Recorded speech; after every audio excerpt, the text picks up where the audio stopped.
impamvu ni ukugira ngo komisiyo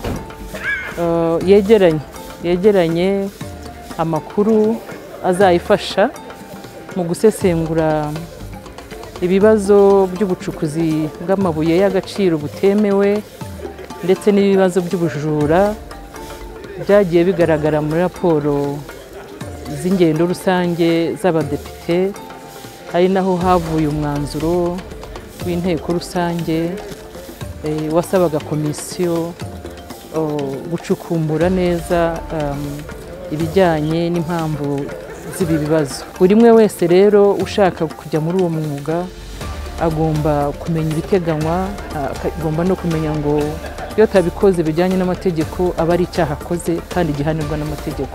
Ubucukuzi bw'amabuye y'agaciro mu murenge wa Bweyeye mbere bwakorwaga mu kajagari, abantu bakajya no muri Nyungwe bagacukuramo iyo zahabu.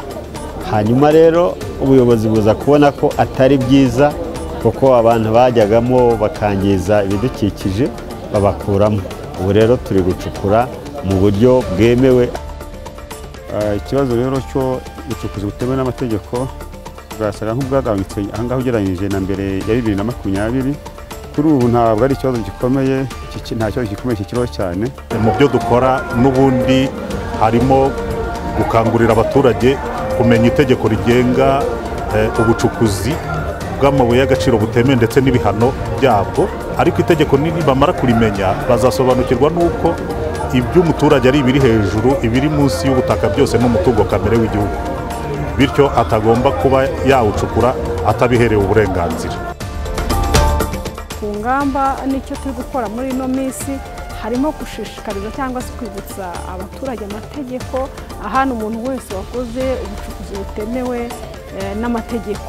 Ikindi nanone ni ukubwira abaturage yuko ubwo bucukuzi bukozwe neza bwababera inkingi y'iterambere mu bukungu kugira ngo byibuze bivane mu bukene.